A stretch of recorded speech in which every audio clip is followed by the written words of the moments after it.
عورتوں سے اپنی خواہشات پوری کر لے. یہ قوم لوط کی بلا جس کے متعلق قرآن نے کہا اس گناہ میں جو مبتلا ہے کر دیا. ستی کی رسم جانتے ہیں؟ ستی کس کو کہتے تھے؟ ہمارے اسی دیش میں یہ رسم پائی جاتی تھی کہ اگر کسی عورت کا شوہر انتقال کر جائے تو عورت کو بھی شوہر کے ساتھ جلا دیا جاتا تھا. ختم، اس کو رہنے کا حق نہیں. بعد میں چل کر کے اس رسم کو تھوڑا سا کم کر دیا گیا اور کہا اب جلائیں گے نہیں لیکن ودوا کو جنگل میں چھوڑائیں گے. اس کو معاشرے میں رہنے کا حق نہیں ہے، اس کو جنگل میں چھوڑائیں گے، آبادی سے باہر رکھیں گے، اس لیے کہ ودوا اگر آئے گی تو یہ اب شگن ہوگا. آج بھی ہے یہ ناٹک، آج بھی ہے. اگر کوئی بیوہ عورت مجمع میں آ جائے تو اس کو اب شگن سمجھتے ہیں. آج کے بھی کئی معاشرے موجود ہیں. لیکن اسلام پر انگلی اٹھانے والے پہلے پڑھو اسلام کو. میرے آقا صلی اللہ تعالی علیہ وسلم نے 10 شادیاں فرمائی جس میں سے 9 عورتیں ایسی ہیں جو سب کی سب بیوہ تھیں. بیوہ کو میرے آقا صلی اللہ تعالی علیہ وسلم نے نکاح کے ذریعے سے اپنا کر کے دنیا کو یہ بتایا کہ بیوہ اب شگن نہیں ہوتی، بلکہ اگر تم نے اس کو اپنا لیا تو اس کی بدولت اللہ تمہاری دعائیں قبول کرتا. بیوہ کو اس طرح سے نکال کر کے باہر کر دینا، یہ سب مجھے حیرت ہوتی ہے. آج وہ لوگ ہمیں عورتوں کے حقوق سکھانے آئے ہیں جو کتنی تو عورتوں کو جلا دیے، کئی عورتوں کو بے یار و مددگار چھوڑ دیا، زندگی پر ان کے لیے شادی کرنا حرام کر دیا. ایک بار شوہر مر گیا تو دوسری بار شادی نہیں کرنا. وہ لوگ ہمیں عورتوں کے حقوق سکھا رہے ہیں کہ عورتوں کے حقوق کیا ہوتے ہیں. جو زنجیریں ڈال کر کھینچتے تھے وہ ہمیں عورتوں کے حقوق سکھا رہے ہیں. حیرت نہیں ہے؟ یہ مسئلہ ایسی ہی ہے کہ اگر شیطان آپ کو نماز کے لیے بلانے آ جائے، اس سے یہ پوچھو تم کب سے شریف ہو گئے. تو یہ دنیا ایسی ہے جنہوں نے عورتوں پر ظلم کا ایک ننگا ناچ ناچا ہے، اور وہ ہمیں آج بتاتے ہیں ویمنز رائٹس ہیں، عورتوں کے حقوق ہیں. عورتوں کے حقوق الحمدللہ میرے مصطفیٰ نے بتائے. کل بھی میں نے بتایا تھا اگر گھر میں بیٹی پیدا ہو تو رسول پاک صلی اللہ علیہ وسلم نے اسے جنت کی بشارت عطا کی.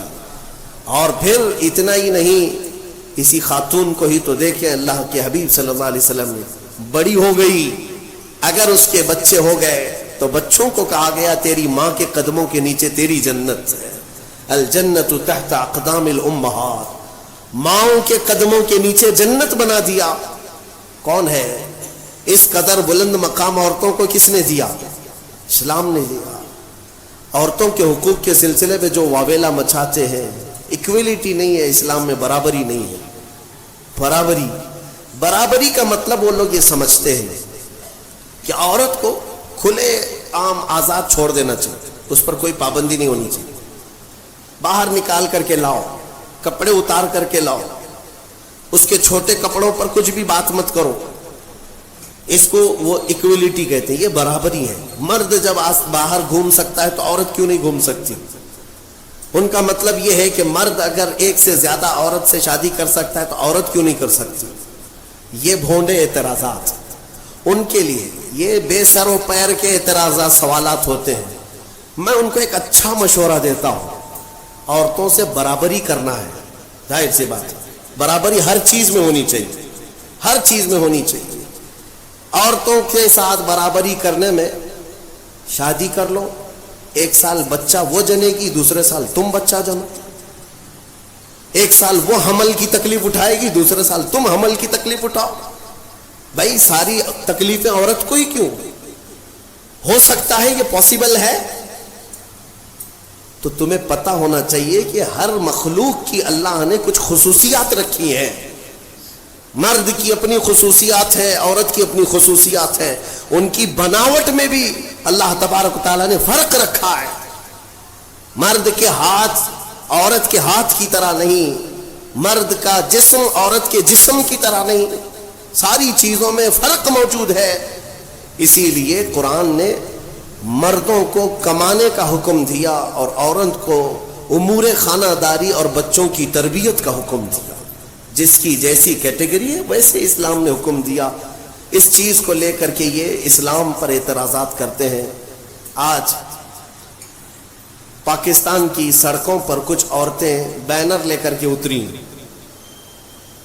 اور اس بینر پر یہ لکھا ہوا ہے کہ میرا جسم میری مرضی، کہ ہمیں آزاد چھوڑ دیا جائے، چار دیواری ہمارا گھر نہیں ہے، پوری دنیا ہماری ہے۔ یہ وہ جانور عورتیں ہیں جنہیں جنگل چاہیے، جنگلیوں کی طرح سے وہ زندگی جینا چاہتی ہیں۔ یہ سارے خیالات کس نے ان کے ذہنوں میں ڈالے؟ یہ وہی دنیا جو ہمارے معاشرے کو تباہ و برباد کرنا چاہتی ہے۔ میں اپنی بچیوں سے کہنا چاہتا ہوں، ان کے میٹھے چپڑے نعروں میں مت آنا، یہ تمہیں کہیں کا نہیں چھوڑیں گے۔ آج جاؤ، یورپ کو جا کر دیکھ لینا، امریکہ کو جا کر دیکھ لینا، وہاں پر پورا نظام درہم برہم ہے۔ جو پوش کہتے ہیں نا، وہ صرف اور صرف پیسے میں پوش یا پھر عیاشی میں پوش نظر آتے ہیں۔ اخلاق جو انسان کے ہیں وہ مر چکے ہیں۔ پرسنٹیج کے اعتبار سے دیکھا جائے تو اب میں ایگزیکٹ نہیں بتا پاؤں گا، لیکن بہت زیادہ پرسنٹ ایسا ہے کہ وہاں شادی کا نظام ہی ختم ہو چکا ہے۔ شادی کا نظام ہی نہیں۔ لڑکا کسی بھی لڑکی کے ساتھ زندگی گزارتا رہے، بچہ ہو جائے، دو ہو جائے، اس کے بعد دونوں کہتے ہیں اب شادی کر لیں ہم لوگ۔ ایک دو بچے ہونے کے بعد پلان کرتے ہیں کہ شادی کر لیا جائے، اس وقت تک شادی ہی نہیں ہوتی۔ اگر انڈرسٹینڈنگ ٹھیک رہی تو آگے شادی کر لیں گے 2 بچے کے بعد، نہیں تو پھر چھوڑ کر کے پھر کسی اور کے ساتھ۔ وہاں کے اکثر بچوں کو یہ پتہ ہی نہیں ان کا اصلی باپ کون ہے، 2 3 کے ساتھ اس طرح کی زندگیاں گزرتی رہیں۔ میرا دین یہ نہیں ہے، میرے دین کی خصوصیت یہ ہے کہ اسلام نسب کی حفاظت کرتا ہے، نسب کی حفاظت کرتا ہے۔ آپ کو پتہ ہے اسلام کا یہ جو نظام ہے، ایک انگریز نے کہا، اس نے ریسرچ کر کے کہا، عورت کو اگر کسی نے طلاق دے دیا، توجہ چاہتا ہوں، اگر کسی نے طلاق دے دیا تو اس کی عدت کیا ہے؟ وہ عورت دوسرے مرد سے اگر نکاح کرنا چاہے تو کب کرے گی؟ ادھر فوراً زید نے طلاق دے دیا، دوسرے دن دوسرا شادی کر سکتا ہے؟ عدت ہے نا، آپ کو پتا ہے عدت کیا ہے؟ عدت کیا ہے؟ 3 بار عورت کی ماہواری آ جائے، طلاق کے بعد 3 بار عورت کا حیض آ کر ختم ہو چکا ہو، 3 بار حیض آیا اور 3 بار وہ پاک ہوئی، تب اس کی عدت ختم ہو گئی، اب وہ چاہے تو کسی اور سے نکاح کر سکتی ہے۔ یہ طریقہ ہے شریعت اسلامیہ میں۔ یہ کیوں رکھا گیا؟ ایک دانشور ہے، بڑا پڑھا لکھا آدمی ہے، لیکن اسلام سے اس کا تعلق تو نہیں، مسلمان نہیں ہے۔ اس نے کہا مجھے اس بات پر بہت حیرت ہوئی جب میں نے یہ دیکھا عدت کا کیا مسئلہ ہے، اس میں کیوں رکھا گیا؟ تو اس نے کہا کہ سائنس کے اعتبار سے میں نے پوری جانچ پڑتال کر کے دیکھ لیا کہ اگر عورت پہلے والے شوہر کے ساتھ کچھ راتیں بھی گزاری ہو، کچھ راتیں گزاری اور اس کے بعد پہلے شوہر نے طلاق دے دیا، تو پہلے شوہر کا نطفہ اگر عورت کے جسم کے اندر موجود ہے تو وہ کب تک باقی رہتا ہے؟ تو سائنس کہتی ہے 3 بار عورت کو اگر ماہواری آ گئی تو پہلے والا سارا نطفہ پاک ہو چکا ہوتا ہے، پہلے والے کا کچھ بھی ذرہ بھی باقی نہیں رہتا، اب وہ پوری مکمل کلین ہے، تب جا کر کے وہ دوسرے شوہر کے لیے تیار ہے، دوسرا نکاح کر سکتی ہے۔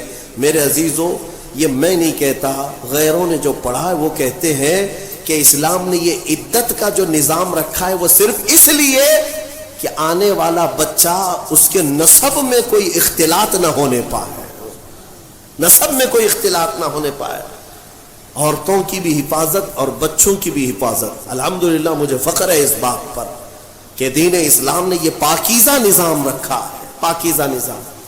آپ کو پتا ہے آج دنیا یہ سارا نظام درہم برہم کرنا چاہتی ہے۔ ہاں، جو ماڈرن کلچر کے دل دادا ہیں ان سے میں کہتا ہوں جاؤ ذرا یورپ کو دیکھو، انہوں نے شادیوں کا نظام ختم کر دیا، شادیوں کا نظام ختم کرنے میں کئی چیزیں ان کے ساتھ آئی، میں بتاتا ہوں. ایک سسٹم ہے جو کام کر رہا ہے. شیطان کے پجاری ہیں وہ, ڈیول ورشپرز, شیطان کے پجاری ہیں. وہ صحیح طریقے سے جو نباہ ہوتا ہے اس کو ختم کرنے پر لگی ہوئی ایک ٹیم ہے, ایک پوری ٹیم کام کرتی ہے. وہ مردوں کو عورتوں سے دور رکھیں, عورتوں کو مردوں سے, یا اگر رکھیں تو ناجائز طریقے سے رکھیں. اس کے لیے کیا کیا طریقے اپنائے. میں 2 سال قبل شاید یا 3 سال قبل کی بات ہے, شب قدر میں نے اس کو عرض کیا تھا. پورا نظام جو یہ معاشرتی جو نظام ہے, ازدواجی جو نظام ہے, اس کو مار ڈالا ہے یورپ کے کئی کلچرز نے. کیا کیا جانتے؟ مردوں کو خود اپنے ہاتھوں سے تسکین حاصل کرنے کے طریقے سکھا دیے کہ عورت کی ضرورت ہی نہ پیش آئے. اپنے ہاتھوں سے شہوت کو پورا کر لو, خواہشات پوری کر لو. اس کے لیے انہوں نے کھلونے بنائے, آلے بنائے, ساری چیزیں بنائی تاکہ شادی کا نظام ہی نہ رہے. عورتوں کو بھی اسی طرح سے تباہ و برباد کر دیا کہ عورتیں بھی اس نظام میں نہ آئیں. وہ اپنی جسمانی خواہش پوری کرنے کے لیے پلاسٹک کا بھی سہارا لے لیں, کسی بھی دوسری چیزوں کا سہارا لے لیں. میں نے جب یہ پڑھا کہ باہر کئی جگہ پر مارکیٹ میں باضابطہ سلیکون کی پوری عورتیں ملتی ہیں, پورا کا پورا مرد ملتا ہے. سلیکون ایک ربر ٹائپ کا, اس کا پورا خوبصورت مرد بھی بنایا جاتا ہے, خوبصورت عورت بھی بنائی جاتی ہے, تاکہ جسے اپنی جسمانی خواہش پوری کرنا ہو تو ان کھلونوں کے ساتھ پورا کر لے اور اپنے آپ کو تباہ و برباد کر لے. ہوگا کیا اس سے؟ یہ نظام ختم کرنا ہے ان کو کہ ازدواجی نظام ہی نہ رہے, نہ بچے ہوں, نہ صالح معاشرہ ہو. نظام ختم کریں. بہت لوگ اس میں تباہ و برباد ہو چکے. یہ سلیکون کی گڑیا اور گڈے بنائے گئے, ان کی زندگیوں میں داخل کیے گئے. یہ ہٹ گیا تو پھر ان لوگوں نے کئی ملکوں میں LGBT کمیونٹی کو متعارف کرایا. یہ کیا ہے؟ LGBT کمیونٹی ایک معاشرہ ہے, یہ پوری دنیا میں کام کر رہے ہیں. 50 لاکھ سے زیادہ کے ممبر ان کے ہندوستان میں, ہر کنٹری میں ان کو سہولیات دی جا رہی ہیں. یہ کون لوگ ہیں؟ یہ وہ لوگ ہیں کہ مرد مرد سے اور عورت عورت سے اپنی خواہشات پوری کریں. ہومو سیکسولیٹی, گےازم, لیزبین, ٹرانسجینڈر, یہ ایک پوری کمیونٹی بنی ہے کہ شادی کا نظام ہی نہ رہے. مرد مردوں سے اپنی خواہشات پوری کر لے, عورت عورتوں سے اپنی خواہشات پوری کر لے. یہ قوم لوط کی بلا, جس کے متعلق قرآن نے کہا اس گناہ میں جو مبتلا ہے وہ دردناک عذاب میں گرفتار ہوں گے. 3 جگہ ان کا ذکر آیا ہے. حضرت لوط علیہ السلام کی قوم اس گناہ میں مبتلا تھی. اللہ تعالیٰ نے فرمایا ان کی زمین کو اٹھا کر اللہ نے پلٹ دیا, لیکن اس سے پہلے کیا کیا؟ وَأَمْطَرْنَا عَلَيْهِمْ حِجَارَةً مِّن سِجِّيلٍ, نوکیلے پتھروں کی بارش کی گئی تھی ان پر. ان کے جیسی سروں پر وہ پتھر پڑتے تھے تو بھیجا نکل جاتا تھا. قوم لوط. اور اس کے بعد زمین کو اٹھا کر فَجَعَلْنَا عَالِيَهَا سَافِلَهَا, اللہ فرماتا ہے بلند کیا گیا اور پھر گرا دیا گیا. قوم لوط پر جو عذاب آیا اس کو قوم سدوم بھی کہتے ہیں. جارڈن میں کبھی آپ کو جانا ہو تو یہ وہی علاقہ ہے جہاں حضرت لوط علیہ السلام کا قیام تھا. میں نے خود سفر کیا, تقریباً 150 سے 200 کلومیٹر تک گاڑی چلتی رہے تو صرف اور صرف کالے کالے پتھر ہی ہیں, عجیب قسم کے پتھر ہیں. دیکھو تو ڈر لگے. آج بھی نہ کوئی آبادی ہے, نہ کوئی گھر ہے, نہ کوئی درخت ہے, کچھ نہیں. بہت دور تک صرف کالے کالے پتھر پڑے ہوئے ہیں. وہ کس زمانے کے پتھر اور کس پہ برسے ہوئے پتھر یہ تو میں یقین کے ساتھ نہیں کہتا, لیکن علاقہ وہی ہے جو قوم لوط پر عذاب آیا تھا. میرے عزیزوں, میرے کہنے کا خلاصہ یہ ہے کہ یہ دنیا اس اسلامی خصوصیات کو مار ڈالنا چاہتی ہے، ختم کرنا چاہتی ہے کہ سالے معاشرہ نہ رہے۔ ایک بات یاد رکھنا، بڑے بزرگوں نے لکھا ہے کہ جو حلال طریقے سے بچہ آتا ہے نا، وہ بزرگوں کا ادب بھی جانتا ہے، حلال و حرام کی تمیز بھی جانتا ہے، اس کی زبان بھی پاک ہوتی ہے اور اخلاق بھی اچھے ہوتے ہیں۔ اور جو حرام طریقے سے دنیا میں آیا ہے تو پھر اس کے اندر اس کے کیریکٹر بہت خراب بھی ہو جاتے ہیں، شیطانی چکر کا وہ ایک پورا کا پورا وہ نظر آتا ہے، پیکر نظر آتا ہے۔ بہرحال عورتوں کے متعلق مجھے بات یہ عرض کرنی تھی کہ اللہ تبارک و تعالیٰ نے ان کے پورے حقوق یہاں پر شریعت میں ہمیں عطا کیے ہیں۔ بعض لوگ ایک سوال یہ کرتے ہیں کہ جب وراثت بانٹتے ہیں تو مرد کو 2 حصے، عورت کو 1 حصہ کیوں؟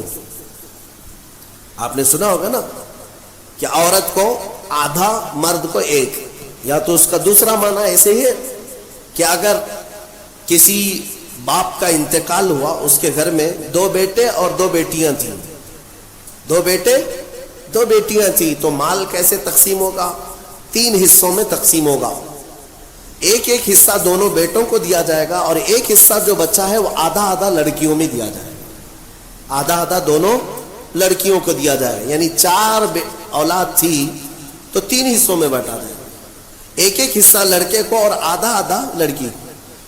تو اس دنیا کو یہی بات شوشہ مل گیا، کہا کہ لڑکی کو آدھا کیوں، لڑکی کو آدھا کیوں، لڑکے کے برابر کیوں نہیں دیا جاتا؟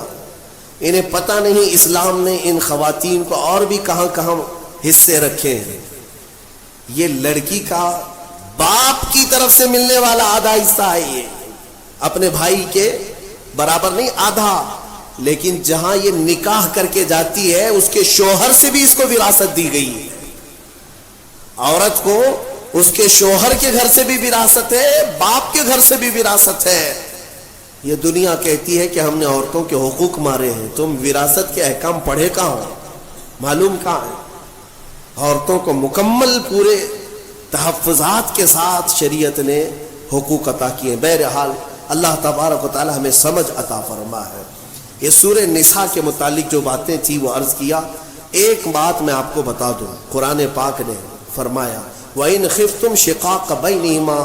اکثر ایسا ہوتا ہے کہ شوہر بیوی میں جھگڑے ہوتے ہیں، اور ان جھگڑوں کا ذکر قرآن میں جب آیا ہے کہ اگر تمہیں خوف لگتا ہے کہ دونوں میں نہیں نبھ پائے گا، دونوں جم نہیں رہی ہے، شوہر کی بیوی کے ساتھ، بیوی کی شوہر کے ساتھ، کئی زندگیاں ایسی ہیں، روز لڑائیاں، روز جھگڑے، یا پھر آگے نہیں چلنے جیسی صورت بنتی ہے، تو کیا کرے؟ اللہ فرماتا ہے فَبْعَثُوا حَكَمًا مِّنْ أَهْلِهِ وَحَكَمًا مِّنْ أَهْلِهَا۔ اللہ تعالیٰ نے فرمایا عورت کی طرف سے ایک سمجھ بوجھ رکھنے والا آدمی آئے اور مرد کی طرف سے بھی ایک سمجھ بوجھ رکھنے والا آدمی آئے۔ إِن يُرِيدَ إِصْلَاحًا يُوَفِّقِ اللَّهُ بَيْنَهُمَا۔ اگر دونوں خاندانوں سے ایک آدمی بیٹھ گیا اور ان دونوں کی نیت اصلاح کی ہے تو رب فرماتا ہے اللہ ان کے دلوں میں محبت پیدا کرے۔ ہاں، یہاں تو لڑکی کی اماں پہلے سے بیٹھی ہوئے نہیں، طلاق ہی چاہیے، میری بیٹی کو واپس بھیجو گھر۔ اصلاح کی نیت کا ہے۔ آدھی لڑکیوں کے گھر کو توڑنے میں ان کی ماؤں کا ہی ہاتھ ہے، زبردستی کا۔ میرے عزیزوں، شادی کے بعد ایک زندگی جو ہے یہ کیسی ہے؟ شوہر اور بیوی دونوں کو قرآن نے کہا ہن لباس لکم وانتم لباس لہن۔ عورتیں تمہارے لیے لباس ہے اور تم عورتوں کا لباس ہو۔ لباس سمجھتے ہیں نا کیوں پہنا جاتا ہے؟ لباس بدن چھپانے کے لیے پہنتے ہیں، ٹھنڈی گرمی سے بچنے کے لیے پہنتے ہیں۔ تو تم عورتوں کا لباس ہو، اس کا مطلب یہ ہے کہ عورتوں کے عیبوں کو تم چھپاؤ گے اور تمہارے عیبوں کو عورتیں چھپائیں گی، ایک دوسرے کے عیب کو باہر نہیں نکالے۔ اور اسی طرح عورتوں کی تکلیف آئے تو تم سہارا بن کر کھڑے ہو جاؤ، اور مرد کی تکلیف آئے تو عورت سہارا بن کر کھڑی ہو جائے۔ ماں خدیجۃ الکبریٰ رضی اللہ تعالی عنہا کی زندگی کو دیکھیں، حضور پاک صلی اللہ تعالی علیہ وسلم سے جو وفا تھی، محبت تھی۔ اللہ، حضور غار حرا سے جب اترتے، دوپہر کا وقت ہو، غار ہرا 3000 فٹ اونچا پہاڑ ہے. حضرت خدیجہ اپنے گھر سے باہر آنگن میں کھڑی ہوتی تھی. گزرنے والے کہتے خدیجہ حضور پاک صلی اللہ تعالی علیہ وسلم تیرے شوہر آ رہے ہیں, ابھی وقت لگے گا, جب تک تو چھاؤں میں بیٹھ جا. حضرت خدیجہ کہتی ہے میرا دل گوارا نہیں کرتا, میرے سرتاج دھوپ میں اتر رہے اور میں چھاؤں میں بیٹھی رہوں. جتنی دیر میرے رفیق حیات صلی اللہ علیہ وسلم دھوپ میں اتر رہے ہوں اتنی دیر میں بھی تو دھوپ میں کھڑی رہوں. حصے داری اس کو کہتے ہیں, پارٹنرشپ یہ ہوتی ہے, شریک حیات اس کو کہتے ہیں, لائف پارٹنر یہ ہے. حضرت خدیجہ کا جب انتقال ہوا میرے آقا کو اتنا غم ہوا, اتنا غم. پورے سال کا نام رسول پاک نے عام الحزن رکھا. یہ غم کا سال ہے جس سال ام المومنین کا انتقال ہوا. اور وہ عجیب لمحہ تھا جب سیدہ کائنات فاطمۃ الزہرا سلام اللہ علیہا حضور کی بارگاہ میں تھی. چھوٹی عمر تھی جب حضرت خدیجہ کا انتقال ہوا. حضرت فاطمہ بہت چھوٹی تھی. حضور پاک صلی اللہ علیہ وسلم نے بلایا, حضرت فاطمہ سے محبت کیا اور کہا فاطمہ تیری ماں کے انتقال سے پہلے تیری ماں نے کچھ کہا تھا, کوئی خاص بات جو مجھے نہ کہی؟ حضرت فاطمہ کہتی ہاں ابا جان, اماں نے انتقال سے ایک دن پہلے مجھ سے کہا تھا فاطمہ اگر میں مر جاؤں, اگر میرا انتقال ہو جائے تو میرے کفن کے ساتھ تو اپنے بابا جان کا جبہ بھی رکھ دینا. اپنے بابا جان کا جبہ میرے کفن کے ساتھ رکھ دینا, میری قبر میں رکھ دینا. حضرت فاطمہ روتے ہوئے کہتی ہیں یا رسول اللہ اماں کی ایک خواہش تھی. حضور اکرم صلی اللہ تعالی علیہ وسلم کی آنکھوں میں آنسو آ گئے اور میرے آقا نے فرمایا فاطمہ قسم رب ذوالجلال کی تیری ماں نے میرا جبہ ہی پوچھا, قسم رب ذوالجلال کی اگر خدیجہ یہ کہتی تو میں اپنے جسم کی چمڑی بھی اتار کر دیتا, اگر وہ جلد مانگتی تو میں اپنے جسم کی چمڑی بھی اتار کر کے اس کو دیتا. یہ ہے ازدواجی زندگی کی محبت. شوہر بیوی ایک دوسرے کو تان و تشنیع کرتے رہے, عورت شوہر کے غائبانہ میں خیانت کرتی رہے, تو یہ کون سے لائف پارٹنر ہیں, کون سے شریک حیات ہے؟ اعتماد کے رشتے کا نام ایک نکاح ہے. اعتماد ہو. شوہر اپنی بیوی پر شک کرتے ہوئے کب تک جی سکتا ہے؟ عورت اپنے مرد پر شک کرتے ہوئے کب تک جی سکتی ہے؟ شک کی دیوار ایسی خطرناک ہے جس کا علاج بھی نہیں بلکہ یہ زندگیاں توڑ دیتی ہیں. قرآن کہتا ہے اگر دونوں میں اصلاح کا ارادہ ہے تو اللہ دونوں میں محبت پیدا کرے. یہ میرے آزمائی ہوئی بات ہے. اسی جگہ پر میں آپ کو بتاؤں, اسی جگہ پر لیٹر لے کر کے دو لوگ ہمارے پاس آئے تھے جس پر پورا مضمون تھا کھلا نامہ, کھلا چاہیے. شادی ہو کر 1 سال ہو گیا, کھلا نامہ, اور سب تیار ہے ہمارے سامنے, بس ہمیں گواہ بنا کر سائن لینا ہے.